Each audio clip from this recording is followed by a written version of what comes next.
Hello and welcome back, episode 2 now of Lord of the Rings Online for a noob by a noob. Decided in this case I was going to run over and do the character customization in the last video. However, based on the time of episode 1 and the quite large amount of options that you have and the detail they've put into it, I thought I'd do this as a sort of a supplementary video to the last one. So rather than episode 2, I think we'll call it episode 1.5. Let's say that Lord of the Rings Online episode 1.5. Yeah, I think we'll go with that. Right, so in the last video we decided we were going to create a human male, or race of man male champion. And we'll skip forward a screen from what you saw in the last video. As you can see, there's our little guy all looking very nice and green with his one-handed sword and his dagger in his offhand. You'll see straight away there are more options than you get in certain other MMOs. Warcraft, I'm looking at you. The one that I like most of all is the origin. Customizing the way you look is all well and good, but Lord of the Rings Online, obviously, it's such an in-depth game world. It has such a large amount of lore. It's steeped in lore, and anyone who's read through Tolkien's collected works, obviously the three main books that come to mind, you've got The Hobbit, Lord of the Rings, and of course the Silmarillion, which if you haven't read all three, I really do suggest you read them. There is a lot of work that J.R.R. Tolkien himself put into the world, a lot of backstory, a lot of legends that he came up with to fit the fantasy world that he created, and the game is, from what I have seen so far, pretty true to the way the world has been created, which in my opinion is an absolute boon. It's one of the things that, for role players specifically, which I admit is not something I'm very much into. I don't think I've done any form of role play since, ooh lord, 1991, 92, when myself and a bunch of other 11, 12-year-olds used to play Dungeons and Dragons. But as you can see, we're going to take our Race of Man champion as a template, and this is the character I'm going to be using to run through the rest of the videos. Your origin, you can be from any of the four major areas that you hear of in the stories: Breeland, Dalelands, Gondor and Rohan. Obviously anyone familiar with the stories knows these places quite well. Dalelands is mainly a Hobbit one, so if you've not read The Hobbit you may not get Dalelands, but read the book, you'll understand it. Bree, obviously everyone knows, Prancing Pony, so on and so forth. Gondor and Rohan are pretty obvious. But the thing that actually gives this its really sort of big draw is this little box here. Gives you a little bit of lore based on where you're from. I mean, we'll take Gondor, because we all like Gondor. As it says here, lore, you hail from the land of Gondor and the South Kingdom, once ruled jointly by the sons of Elendil, Isildur and Anarion, ever watchful against the looming threat of Mordor, which we know because you stand at the the edge of the White City and you can see Mordor. You can see the stench, the glow of the lava, so on and so forth. But this is the one thing I do like. If you can't come up with a particularly good name, it gives you guidelines on how to make a very good name.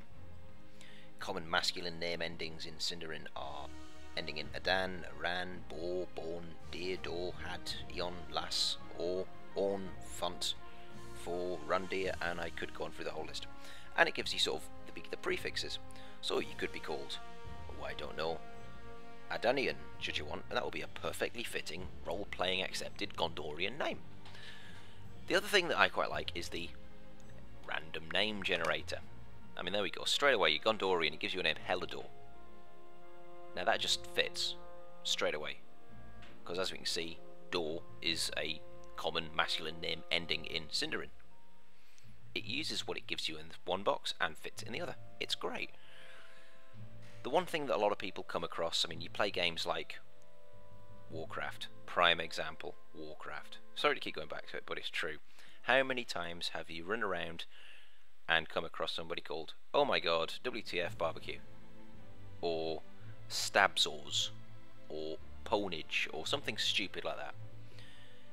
If you were to do this in Lord of the Rings, you would be pretty swiftly ostracized, I would think. My forum username is Verdoma, which is a bit of a bad choice. I moved to the Netherlands about 3 years ago, and my healer in Warcraft, my paladin, was called Verdoma, mainly because it's Dutch for damn it, and your healer dies, everyone goes, oh damn it, which I thought was quite fitting. It was quite amusing, it was a mature bunch of guys playing, and they saw the funny side of it. Doesn't go down too well with the Lord of the Rings community. They're more mature than most other, in fact I'd go say almost every single other game, maybe with the exception of Eve because of its ridiculously steep learning curve, DDO because of its ridiculous complexity. Games like that do tend to attract a more mature audience, people who actually don't mind using their brain and find that as enjoyable as hitting things with big sticks. So just as a word of warning, if you do decide you're going to play this and you have started, don't pick stupid names like oh my god WTF barbecue. You will not be liked for it. What I usually do is hit the randomize button a few times until I come up with a name I like. On this occasion I've actually come up with one I like straight away, Hellador. I like that, it's a very nice name. So that's the name sorted, my origin sorted. This also affects your title which you get in game. There are hundreds of titles you could have. My main character on Gilrain is a female human champion called Talrana. It's also the name of my Shadow Priest in Warcraft that I don't play anymore, but that's why I use it. And she is Talrana, Guardian of Eredlul, or something like that. For deeds you do, you gain titles. You kill X number of spiders, you'll gain a title, Spider Foe. You kill a certain number of brigands in Bree, you'll be called the Watcher of Roads. Every little thing you do, even if it's just leveling up your crafting professions, can grant you a new title. So the customization options in the game are immense. And again, we'll get into this in a minute. I'm going to log this character off and log on to one of my other characters and show you what I mean. So name sorted, origin sorted. Now we can go customize your character. The best way to do this, I mean, you have lots of options: heads, hairstyle, facial hair, your eyes, your eyebrows, your mouth, details of your face, everything down to the colour of your eyes, which you don't see very much. Obviously you can zoom in to the face, zoom out, full body, and stages in between using your mouse wheel. The best way I find to create a new look is like this. Now look at that, that is a brilliant beard. Bit silly, so we'll get rid of that. Keep going. There we go, now he looks quite rough. Scar on the eye. Little goatee, long hair. Yeah, I like this. See, I like the goatee. You know, I quite like that. But we're going to click randomize again a few times because I want to show you the options. Here we go. This is just silly. I don't like that. I mean, look at that. That's a very turn of the century. I must say turn of the millennium chav haircut. So we'll get rid of that. So, but we like the beard, so we'll keep the facial hair. So you click the little lock icon, and the beard stays. It's brilliant. Now I like that hair colour, so lock the hair colour down.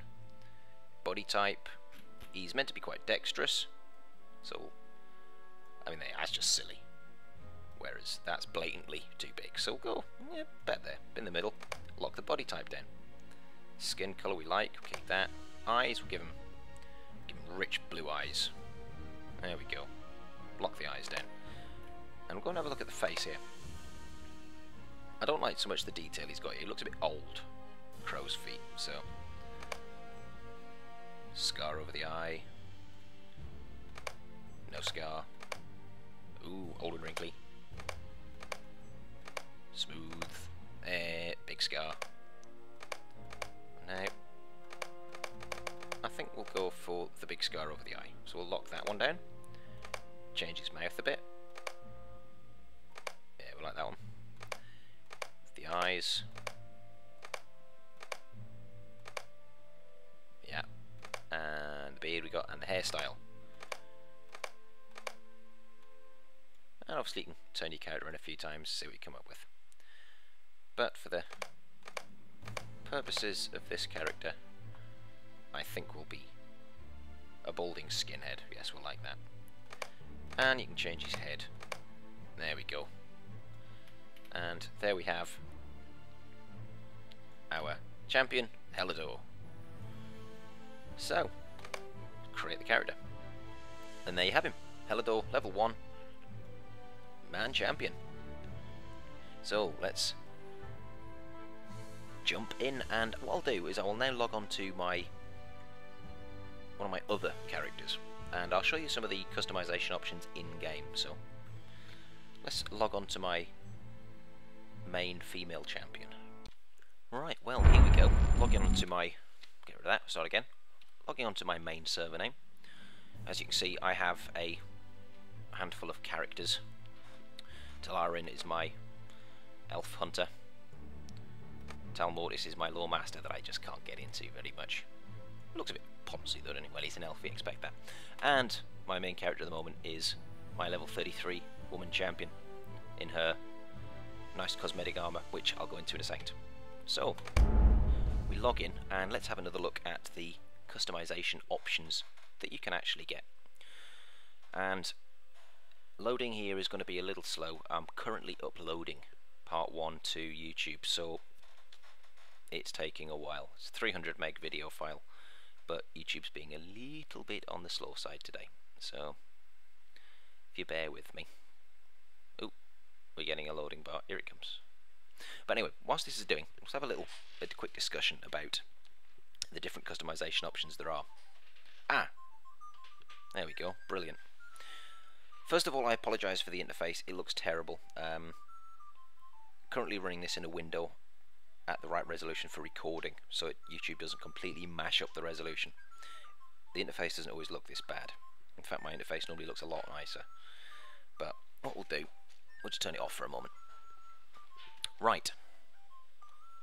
This is my character here. Isn't she lovely? Little posh, freckly, stubby-nosed face, green eyes. Rather kick-ass bow, I might say. Looks like it's made out of 2 handlers. Now, you see the chest piece I have on? It's quite intricate, it's quite detailed. It's also completely useless as far as armour goes. See, this is one of the beautiful things about the customization. Obviously, this is a character sheet. This is how my character looks really in her armour, with her swords and her rather ugly cloak. However, cosmetic outfits, horrible hat, horrible chainmail armour, horrible skirty leggy things, and that cloak, don't even get me started on that cloak. But you have here on the side cosmetic outfits. You can have up to 7. Obviously anything from outfit 3 to outfit 7 you have to buy with turbine points, which in my opinion is really not worth it. You find a look you like and keep with it. There we go. This is what you used to seeing. This outfit 1. This item here, the Hauberk of the Mithril Guard, is a item that you can equip and forget about. It's a cosmetic only item. It does nothing. It has no stats. It just looks pretty cool. Have I got mine in my bags? No, I don't. It's in my bank, which is miles away. But as you can see, Hauberk of the Mithril Guard is cosmetically equipped. Has no stats. Same with the Circlet of Man. If you look at my head, this little thing at the very top of my skull, that is the Circlet of Men, which I can turn off and on and off and on. Just depends how you want to look. However, you can also change colours. There are dyes in this game, so you control click on an item and pull up the dressing room. And I apologise for Mirya Smallfoot, the Matham Seeker in the back there. Minstrel seems to be doing something that's making some noise. But anyway, we'll take the chest as an example. As you can see, my chest piece normally is that colour. It's funny blue with basically different types of blue. But say I want this to be black. I can go to a scholar, ask them to make some black dye, use the black dye on my items, and there you go. I have a black Hauberk of the Mithril Guard. I can do this with lots of things. take my shoulders, which here are purple. Say I want them to be red. I have red items. It's absolutely really good because you can come up with such a unique look. I mean, if we have a look at my kinship here, find a level 60, 65, there we go, Elrond, imaginative name. Kinship, who we got? Higgy and Lyrilin. There we go, Higgy will be. And I can't inspect him from there, that was clever. Oh well, we'll forget that idea. Oh, well that's egg on my face. Let's have a look at Frostgore then. Inspect. This is where we find he's a level 5 or something. Oh, level 59. That's his equipment. Now, hopefully, he's got a cosmetic outfit as well. Yes. This is how he looks to everybody in the outside world. With his bag, his Goblin Festival mask, or Hallbuck of the Mithril Guard like I've got. And there is his second outfit, which looks pretty darn badass, I must admit.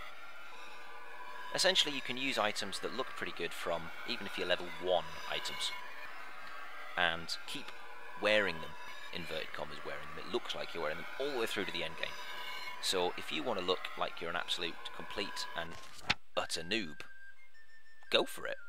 Just put all your equipment, your starter gear, into your outfit 1 slot, and go and wear it. And then even at level 65, in all your top end gear, you will still look like you are wearing the most basic gear in the game, which I think is great. It adds such a unique aspect to it. Moving on from that, we have titles. As you can see here, I am Talrana, Servant of Process. But these are...